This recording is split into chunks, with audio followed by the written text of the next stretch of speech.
歡迎嚟到講牛澳洲生活。大家好啊，又嚟到呢個牛哥牛嫂嘅節目啦。咁咧唔好俾呢一個標題同埋呢一幅相咧就誤會咗，以為咧我哋轉咗行咧就係搞呢個烹飪頻道。其實咧仍然係一個移民頻道嚟嘅。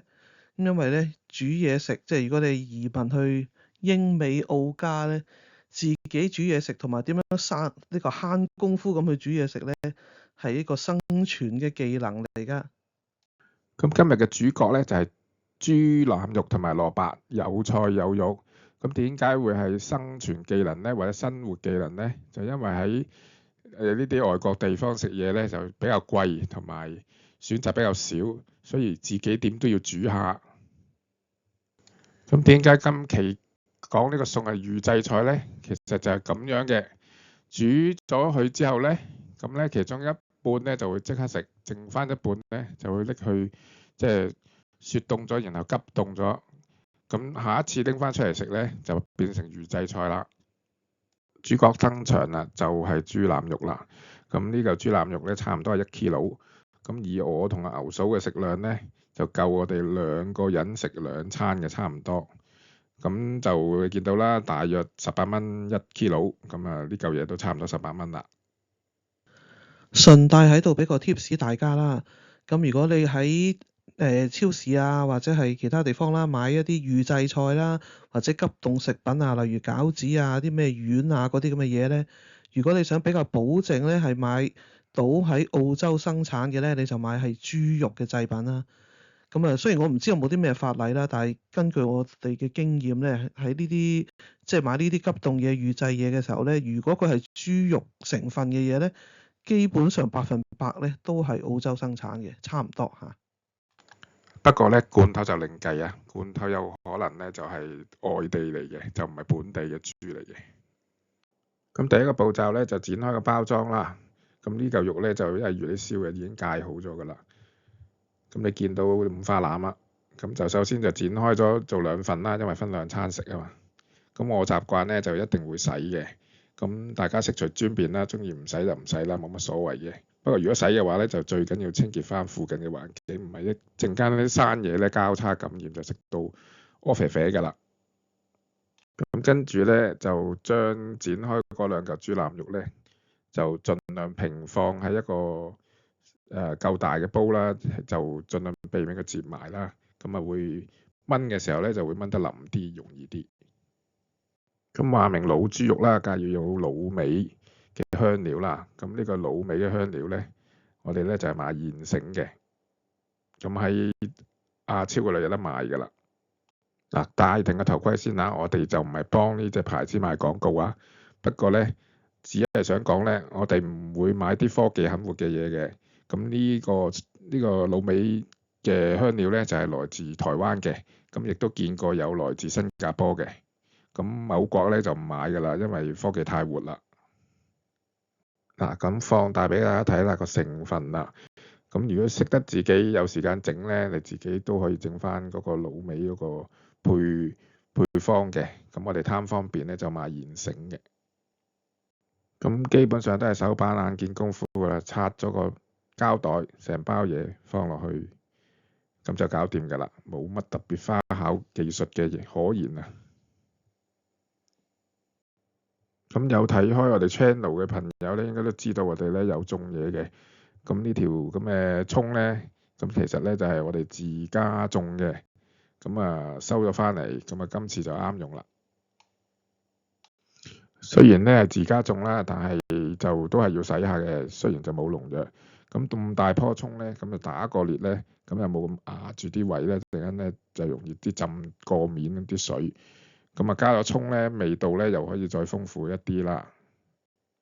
咁啊隨意將幾棵葱咧收咗翻嚟咧，就打好裂，咁啊放落去個豬肉面啦。水咧就差唔多浸過個豬肉，最緊要葱唔需要浸晒都冇問題嘅。咁啊做完晒呢啲預備功夫咧，就開始煮啦。咁首先咧就要用大火啦，將成煲嘢咧就煲滾，就係咁啦。咁然之後咧就要轉翻做細火啦。咁如是者咧就用一個好細嘅火咧就滾多佢咧就半個鐘頭左右啦。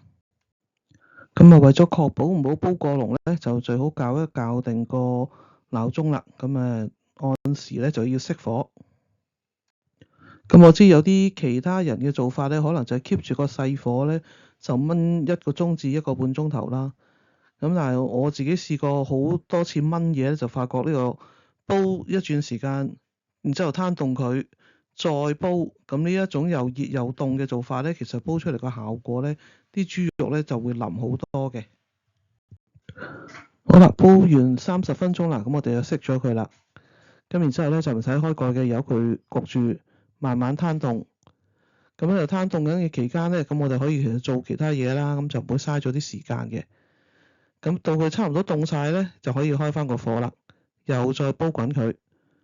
咁有時我趕起上嚟咧，就未必攤到佢凍晒啦。咁但係我自己嘅即係試過嘅經驗咧，就係最少你都要攤佢30分鐘㗎啦。咁如是者煲咗2轉之後咧，咁成煲嘢裏邊咧啲葱啊肉啊，全部咧都已經都有翻咁上下腍㗎啦。咁呢個時候咧，咁我哋嘅習慣就拎走咗個滷水包啦，咁夾好晒啲葱，拎晒佢出嚟啦。咁如果你想滷水嘅味道冇咁濃咧，其實你可以煲完第一轉之後就拎走咗個滷水包㗎啦。咁呢個就悉隨尊便啦。咁呢個時候我哋都仲未加任何嘅調味嘅，咁因為呢個過程咧只係煲腍啲嘢嘅啫。咁你豬肉咧已經腍到7-8成㗎啦。咁因為我哋想一煲過咧有埋蔬菜嘛，咁於是咧就加埋咧一大堆嘅紅蘿蔔。咁你加唔加紅蘿蔔都得嘅，你中意加第啲蔬菜，即係襟係炆嘅嘢咧就 OK 㗎啦。咁再重新煲過佢一次啦。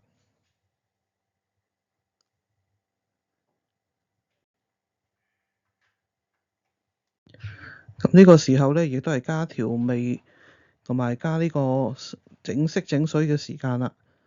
咁加幾多豉油啊、生抽、老抽啊，加唔加糖啊？咁睇下你自己中意咩口味啦。咁加到自己差唔多啱嘅味，但係偏淡啲啲啦，因為你再煲嘅時候佢會再濃一啲，咁個味道咧就會再即係濃縮咗㗎啦。咁同埋你預先即係個味太淡都仲可以加啊嘛。如果鹹得滯咧，要溝翻水咧，其實效果就冇咁好嘅。咁加完蘿蔔啊，整色整水之後咧，就煲多佢半個鐘頭左右啦。咁啲蘿蔔咧都腍晒㗎啦。咁你而家可以睇到咧，煲完之後咧，嗰個豬肉咧就非常之咁腍啦。基本上都唔使點樣用牙咬都可以咬得開㗎啦。咁啲蘿蔔咧亦都有足夠嘅腍啦。咁如果你想啲蘿蔔腍啲，咪煲耐啲咯。咁我哋就可以咧就上碟啦。咁有啲人可能會覺得咧，嗰啲豬肉要出一出水嘅，咁出咗水個湯又會清啲嘅，同埋冇咁肥。咁當然我哋出水嘅原因都係為咗懶嘅啫。大家都知啦，汽車維修員咧，梗係隨身都有士巴拿㗎啦。我呢個專業嘅打包預製菜員咧，梗係要有牛油紙啦。咁牛油紙咧就係將佢捲好去，兼且唔會黐啊嘛。咁我通常咧都會包2浸嘅，咁啲汁都唔會流出嚟啦。咁包完之後咧，咁仲要做多樣嘢嘅，就係要用保鮮紙咧再包一包。頭先話最後咧就用保鮮紙包翻住佢啦。咁呢條片咧嘅重點唔係教大家點樣炆豬肉，就係教大家點樣自製呢個預製菜。咁呢個預製菜咧，而家大家見到啦，煮完之後即刻就包咗佢。咁下次攞翻出嚟咧，即係喺個冰箱攞翻出嚟咧，係唔需要解凍嘅，直接放落微波爐，連埋呢個保鮮紙去叮就得啦。咁咧叮翻佢前後應該大約係叮5-6分鐘到啦，反轉再叮又再叮咁樣啦，用呢個慢火嚟叮。牛哥咧絕對係呢個包呢個預製菜同埋翻熱預製菜嘅專家嚟㗎。嗱，根據食安嘅指引咧，記住要嗰個翻熱嘅時候咧，呢個肉嘅中心溫度咧要去到60至70度咧，先至為之足夠㗎。咁我或者再仔細啲講個叮嘅時間啦。咁我就通常咧就唔會用高火嘅，用8-8火。咁即係而家第一面咧，我就可能叮分半鐘到2分鐘，跟住反轉佢又再叮分半到2分鐘，然後再反轉咧就係再叮多1分鐘，跟住再反轉多一次咧又叮多1分鐘咧，跟住拆開出嚟咧就符合呢個食安嘅標準㗎啦，就應該裡面咧熱辣辣，又唔會過籠。呢個就係我自己嘅少少嘅經驗嚟嘅。咁最理想咧，呢嚿肉咧煮完撈出嚟即刻包好咧，就最好即刻急凍嘅。咁但係因為冇急凍嘅設施啦，我雪櫃即刻懟嚿咁熱嘅嘢咧，搞到個溫度升得太快咧，會影響到裡面嗰啲即係雪凍嘅嘢嘅。所以我就會預先咧放定一個雪種落去雪一陣先，等到佢再反一反轉另一邊咧，可能雪半個鐘，等佢冇咁熱咧，然後先至放落冰箱嘅。咁啊唔會攬炒晒啲雪櫃或者冰箱裏面啲嘢。咁翻熱翻之後咧，基本上同新鮮煮嘅時候咧都係差唔多嘅。不過依家影俾大家睇嘅咧並唔係翻熱嗰陣時，係就係新鮮煮嗰嚿嘢嚟嘅。不過想講咧，其實喺移民外國生活咧，咁我覺得即係譬如當然每個人有唔同感覺啦。咁我哋上條片都講咗咧，我哋去澳洲咧就即係生活落嚟咧都覺得都幾適合自己。不過講真，講到食呢一樣咧，真係有少少冇辦法。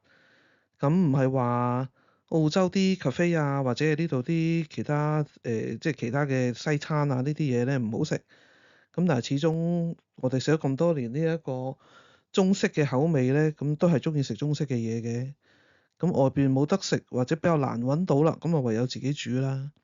咁但係下下煮都真係好嘥時間嘅。咁誒點樣可以利用一啲方法可以即係所謂整預製菜，咁啊慳翻自己啲時間功夫，但係同時又可以食到啲算係幾美味嘅嘢咧，咁就要去研究去發掘啦。咁唔係所有食物咧都適合翻熱，即係之後仲係好食嘅。譬如我覺得雞肉類嘅嘢咧，翻熱之後就真係冇咁好食嘅，嗰個肉質咧變化就比較大。咁但係豬肉咧，尤其是豬腩肉咧，就幾適合做呢一樣嘢嘅。咁街外邊咧當然有好多預製菜嘅選擇啦。咁但係來自某國嗰啲咧，實在太驚佢嗰啲科技隱瞞啦。就算佢嗰個包裝唔係咁寫啊，寫到自己好單純都好啦。你話我信唔信咧？咁我諗你都明啦，係咪？咁我知道有啲人咧，有啲觀眾咧就會覺得，即係尤其是唔係移咗民嘅觀眾啦嚇，仲喺香港或者有啲喺第啲地方啦嚇，咁會覺得哎呀要成日自己煮嘢食咁慘，咁我哋出街食成日即係好容易可以出街食，你話幾方便咧咁？咁我覺得鹹魚青菜啊各有所愛啦，咁我哋啊中意比較天然健康嘅食品。咁啊，要花啲時間咧，都仲好過食埋啲唔知來歷不明啊，可能好多呢個化學元素表嘅嘢啊，而你都唔知，咁嗰度先係一個問題啊嘛。係啊，自從聽過有呢個即係呢個地溝油啊，用頭髮做嘅豉油啊，假嘅蛋啊，咁其實對於即係某強國製造嘅嘢咧，已經冇乜信心㗎啦。即係避得就避啦，避唔到啊食少啲咯，冇乜辦法㗎啦呢啲。今日嘅分享就到呢度啦，咁多謝大家嘅收看。如果你都中意呢條片或者覺得有幫助嘅，咁可以 like、share 同 subscribe 我哋嘅 channel 啦，仲要多啲留言啊，拜拜。